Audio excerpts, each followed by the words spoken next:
Samedi 5 octobre 2024.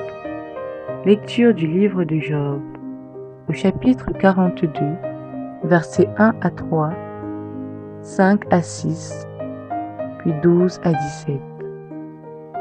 Job s'adressa au Seigneur et dit : « Je sais que tu peux tout et que nul projet pour toi n'est impossible.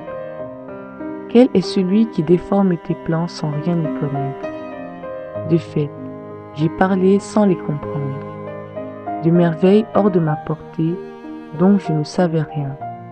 C'est par ouï dire que je te connaissais, mais maintenant mes yeux t'ont vu. C'est pourquoi je me rétracte et me répands sur la poussière et sur la cendre. » Le Seigneur bénit la nouvelle situation de Job, plus encore que l'ancienne. Job posséda 14 000 moutons et 6 000 chameaux, 1000 paires de bœufs et 1000 ânesses. Il eut encore 7 fils et 3 filles. Il nomma la première colombe, la deuxième fleur de laurier et la troisième ombre du regard. On ne trouvait pas dans tout le pays de femmes aussi belles que les filles de Job. Leur père leur donna une part d'héritage avec leurs frères. Après cela, Job vécut encore 140 ans, et il vit ses fils et les fils de ses fils, 4 générations, et Job mourut, âgé, rassasié de jours. Évangile de Jésus-Christ selon saint Luc, au chapitre 10, versets 17 à 24.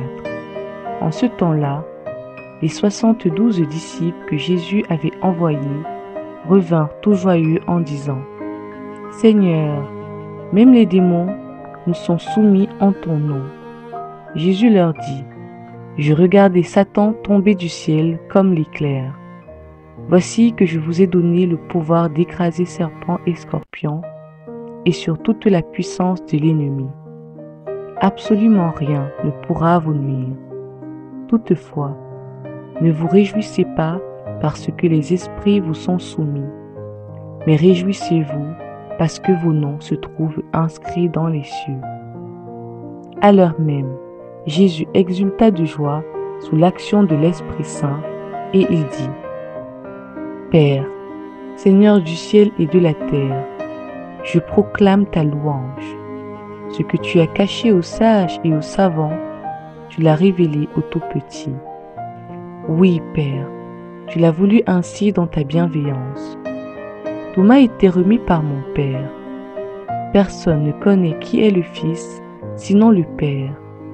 Et personne ne connaît qui est le Père, sinon le Fils et celui à qui le Fils veut le révéler. » Puis, il se tourna vers ses disciples et leur dit en particulier : « Heureux les yeux qui voient ce que vous voyez, car je vous le déclare, beaucoup de prophètes et de rois ont voulu voir ce que vous-même voyez et ne l'ont pas vu, entendre ce que vous entendez et ne l'ont pas entendu. » Parole du Seigneur.